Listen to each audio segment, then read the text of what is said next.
Hello students, I am Govind Upadhyay from Ratlam Public School. Today we will study basic of polynomial class 9th chapter 2nd polynomial. उसका हम basic समझेंगे आप कि polynomial होता क्या है, कैसे हम पहचानते हैं कि polynomial कैसा दिखाई देता है. तो first of all variable.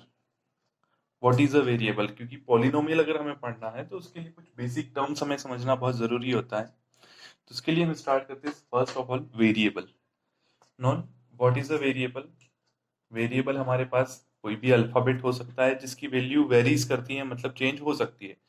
Normally हमने प्रीवियसली क्लासों में अलजेब्रा पढ़ा है. अलजेब्रा के अकॉर्डिंग हमने बहुत सारी इक्वेशन पढ़ी है, x+2 x² - 5, इस तरह से बहुत सारे अलजेब्रा हमने पढ़ा है. तो वेरिएबल मतलब वो ऐसी टर्म, ये जो हमारे पास x है यहाँ वेरिएबल है, ये x² है, यहाँ पर भी हमारे पास वेरिएबल x ही है. ऐसा नहीं है कि x² है. मतलब हम ऐसा कह सकते हैं कि ऐसा अल्फाबेट जो भी हमारे अलजेब्रिक इक्वेशन में आया है उसे हम कहेंगे हमारा वेरिएबल. अब ये वेरिएबल 1 वेरिएबल भी हमारे पास इक्वेशन में हो सकता है, 2 वेरिएबल हो सकता है, उससे ज्यादा भी हो सकता है. कैसे हो सकता है? जैसे कि मैंने यहाँ 2 इक्वेशन या फिर दो हमारे पास जो टर्म लिखी हुई है, दोनों टर्म यहाँ केवल 1 वेरिएबल में है जो कि हमारे पास x है. अगर मैं यहाँ लिखता हूं x² + y + z³,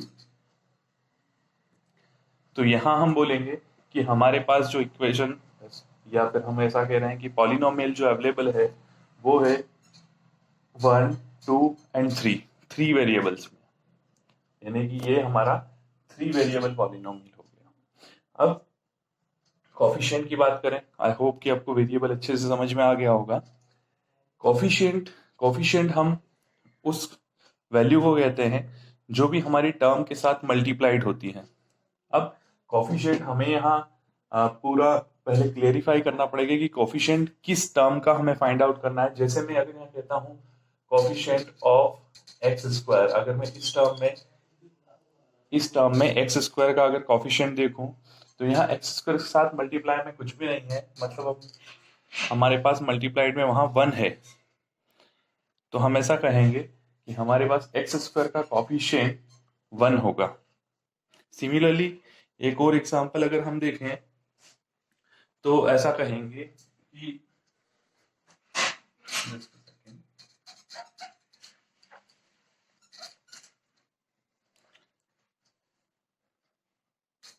x² - 5x. तो यहाँ x² का कोफिशिएंट होगा क्योंकि x² के साथ में कोई भी मल्टीपल यहाँ पर नहीं दिखाई दे रहा है, मतलब हमारे पास 1 है, यानी कि यहाँ पर x² का कोफिशिएंट है 1. एंड अगर मैं यहाँ कहूँ कि x का कोफिशिएंट, तो यहाँ आप देख सकते हैं कोफिशिएंट ऑफ x, यानी कि x के साथ मल्टीप्लाइड में हमारे पास -5 है. तो यहाँ x का कोफिशिएंट होगा -5. देन कोफिशिएंट हमने समझ लिया, वेरिएबल समझ लिया. नेक्स्ट हम आते हैं डिग्री पर. डिग्री हमारे पॉलिनोमियल की वो होती है जो मैक्सिमम पावर हमारे पॉलिनोमियल में होगी, उसी को हम डिग्री से डिफाइन करते हैं. यानी कि अब मैं डिग्री को यहाँ 3 पार्ट में डिवाइड कर रहा हूं, लीनियर, क्वाड्रेटिक एंड क्यूबिक. उससे ज्यादा भी हो सकती है किसी पॉलिनोमियल की डिग्री. लीनियर मतलब वो कि जो भी हमारा वेरिएबल है उसकी मैक्सिमम पावर अगर हमारे पास पॉलिनोमियल में सिंगल अवेलेबल है तो हम उसे कहेंगे लीनियर पॉलिनोमियल. कैसे? जैसे मैंने यहाँ लिखा 5x + 2. हमारे पास यहाँ इस पॉलिनोमियल में केवल x की सिंगल पावर अवेलेबल है, इसलिए मैंने यहां बोला लीनियर पॉलिनोमियल. सेकंड हमने बोला क्वाड्रेटिक. क्वाड्रेटिक मतलब जिसमें वेरिएबल की पावर 2 होगी, मैक्सिमम पावर की हम बात कर रहे हैं, जिसको हम डिग्री कहते हैं. तो यहां पर ऐसा कहते हैं कि इस पॉलिनोमियल की डिग्री हमारे पास 1 होगी. यहां हमने लिखा x² - 5x + 2. तो यहां आप देख सकते हैं क्वाड्रेटिक इसलिए बोला हमने क्योंकि इसकी पावर कितनी है? 2. सिंस हमारे पास यहाँ वेरिएबल की मैक्सिमम पावर 2 है, मैक्सिमम ध्यान रखिएगा, ऐसा नहीं कि सर यहाँ पर x भी है तो यहाँ पर लीनियर क्यों नहीं है, मैक्सिमम की बात कर रहे हैं। अगर हमारे पास पॉलिनोमियल की पावर मैक्सिमम पावर 2 थी तो इसलिए हमने क्वाड्रेटिक बोला। इसी तरह से क्यूबिक, ऐसा पॉलिनोमियल जिसकी मैक्सिमम पावर 3 होगी उसे हम कहेंगे cubic polynomial, x cube plus 5। ये हमने एक एग्जाम्पल देख लिया, तो यहाँ पर इसकी मैक्सिमम पावर 3 है इसलिए ये क्यूबिक पॉलिनोमियल हमारे पास होगा।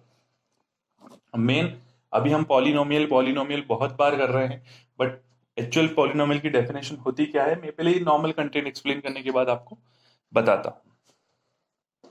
नेक्स्ट हमारे पास आता है टर्म। टर्म पॉलिनोमियल में, अब जैसे हमने देखा ये 5x प्लस 2 था, एक्स स्क्वायर 5x2 था, एक्स क्यूब प्लस 5 था। इसमें जो सिंगल टर्म होती है, ये इस तरह से जो टर्म होती है जो प्लस में या माइनस में होगी, केवल प्लस में या माइनस की हम बात कर रहे हैं। तो यहाँ हमने बोला कि x cube is a term, 5 is a term, मतलब दो टर्म है। यहाँ हम देखें तो यहाँ पर भी 5x एक पहली टर्म है और 2 एक सेकेंड टर्म है। यहाँ पर हम देखें तो एक्स स्क्वायर एक टर्म हो गई, 5x एक टर्म हो गई और 2 एक टर्म हो गई, यानी कि यहाँ पर 3 टर्म्स अवेलेबल है। तो टर्म के अकॉर्डिंग अगर हम किसी भी पॉलिनोमियल को डिवाइड करें तो सबसे पहला होता है हमारा मोनोमियल। मोनोमियल मतलब ऐसा पॉलिनोमियल या फिर पॉलिनोमियल या फिर हम ऐसा कहेंगे कि जिसमें केवल एक सिंगल टर्म हो, जैसे कि मैंने यहाँ लिखा 2x, यहाँ पर एक सिंगल टर्म है और सिंगल टर्म है इसलिए हम इसे कहेंगे कि इट इज अ मोनोमियल। एक और एग्जांपल हमने देखा एक्स क्यूब, ये भी सिंगल टर्म है लेकिन इसकी डिग्री भले 3 है लेकिन टर्म सिंगल है इसलिए ये होगा हमारे पास मोनोमियल। सेकंड आया बाइनोमियल। बाइनोमियल में हमने बोला कि जिसमें कितनी टर्म हो सकती है, मैक्सिमम 2 टर्म्स, यानी कि इसी 2x में मैंने प्लस 5 कर दिया इस 2x में, तो अब ये मोनोमियल से बन गया बाइनोमियल। Next polynomial. पॉलिनोमियल मतलब हमने ऐसा बोला कि अगर हमारे पास 2 टर्म से ज्यादा टर्म अगर होगी तो फिर हम उसे सीधा पॉलिनोमियल कहते हैं, उसमें चाहे फिर 3 टर्म्स हो, 4 टर्म्स हो या ज्यादा टर्म हो। तो जैसे मैंने यहाँ डिफाइन किया x to the power 5 plus x square plus 5, ये एक हमारे पास पॉलिनोमियल हो गया। क्यों? क्योंकि यहाँ पर 2 से ज्यादा हमारे पास टर्म अवेलेबल है। अब हमने पॉलिनोमियल पॉलिनोमियल बार बार एक ही वर्ड का यूज कर रहे हैं पॉलिनोमियल, तो what is a polynomial? Polynomial हम इस तरह से डिफाइन करेंगे कि हमारे पास हमने वेरिएबल समझ लिया, कोफिशिएंट समझ लिया, सब कुछ अच्छे से समझ लिया, तो ये वेरिएबल जो है इसकी पावर हमेशा होल नंबर में होना चाहिए। यानी कि देखिए हमने ये बोला था इसको पॉलिनोमियल पहले हमने इंडिकेट किया था, तो ये हमारे पास x की पावर कितनी थी, x की पावर यहाँ शो नहीं हो रही है, मतलब कितनी है 1, तो ये होल नंबर है 1 इसलिए हमारा पॉलिनोमियल है। यहाँ पर x की पावर 2 है और यहाँ x की पावर 1 है, दोनों हमारे पास होल नंबर है इसलिए हमारे पास ये भी एक पॉलिनोमियल होगा। नेक्स्ट x की power 3 is also a whole number, that's why it is a polynomial. Next ये यहाँ पर जितने भी हमने एग्जाम्पल देखे हैं ये सारे हमारे पॉलिनोमियल के एग्जाम्पल हैं। लेकिन अगर मैं यहाँ एक इक्वेशन लिखूं या एक टर्म लिखूं like x upon 1 plus x, देखिए हम यहाँ देख रहे हैं तो ये तो हमें दिख रहा है कि x की पावर 1 है, तो यहाँ तक तो हमने सोचा कि ये पॉलिनोमियल हो सकता है।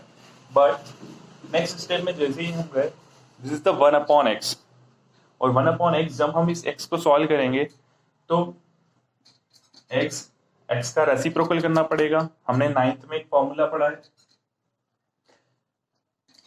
1 upon x is equal to x to the power -1, chapter 1 में हमने ये चीज पढ़ी है। तो यहाँ पर x की पावर -1 हो जाएगा, बट हम बोलेंगे -1 हमारे पास होल नंबर होता है क्या? नहीं, so it is not a polynomial, ये हमारे पास पॉलिनोमियल नहीं होगा। Next some more example,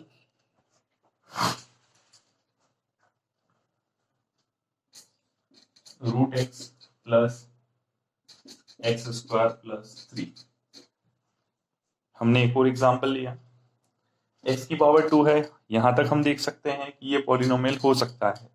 but जैसे ही हम सेकेंड टर्म पे गए, ये रूट एक्स है, and the power of root is always half. मतलब हम ये कह रहे हैं कि रूट जब हम रिमूव करते हैं तो उसकी हाफ पावर यहाँ पर लग जाती है। तो हाफ जो है हमारा होल नंबर नहीं है, ये एक फ्रैक्शन हो गया, तो ये भी हमारा पॉलिनोमियल नहीं होगा। तो इस तरह से हम कह सकते हैं कि ऐसी टर्म या ऐसा अलजेब्रिक एक्सप्रेशन जिसमें पावर हमेशा या वेरिएबल की पावर हमेशा होल नंबर में होती है, उसे हम कहते हैं polynomial. Okay, I think the word polynomial is clear now. And last is zero polynomial. Zero polynomial क्या होता है? जैसे कि एक चीज मैंने लिखा, ये थ्री पॉलिनोमियल होगा या नहीं होगा, सबसे पहली चीज, या कोई भी नंबर मैंने लिखा तो वो पॉलिनोमियल होगा या नहीं होगा, ये हम देख सकते हैं यहाँ पर अभी x का एग्जिस्टेंस नहीं है, बट यहाँ पर x की पावर 0 अवेलेबल है। क्यों? क्योंकि किसी भी नंबर की पावर या किसी भी टर्म की पावर अगर 0 होती है तो हम ये जानते हैं कि उसकी वैल्यू होती है 1। That's why x to the power 0 is equals to 1 and 0 is a whole number. यहाँ पर 0 होल नंबर है, इसलिए हम कहेंगे कि 3 इज अ पॉलिनोमियल। चाहे वो हम ये जरूर कहेंगे कि पॉलिनोमियल मतलब ऐसा नहीं कि ये वाला पॉलिनोमियल है, वो हमारे लिए मोनोमियल होगा क्योंकि उसमें टर्म सिंगल है इसलिए। बट अब ये जीरो पॉलिनोमियल मतलब क्या? जीरो पॉलिनोमियल मतलब ये कि हमारे पास कोई भी पॉलिनोमियल है और उसमें सारे कांस्टेंट जो हैं वो मिलाकर 0 हो रहे हैं। तो ऐसी कंडीशन में ओवरऑल जो पॉलिनोमियल होगा वो 0 होगा। जैसे कि मैंने यहां लिखा 3x² minus 2x² minus x²।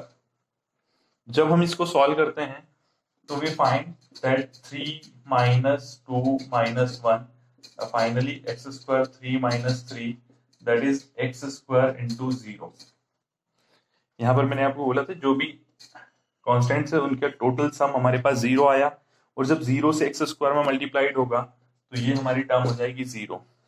तो this is a zero polynomial. यहां पर आने के बाद वो जीरो पॉलिनोमियल हो गया। Okay, this is the complete basic of chapter 2 polynomial class 9th। I think आपको बहुत अच्छे से समझ में आया होगा। Thank you and have a nice day.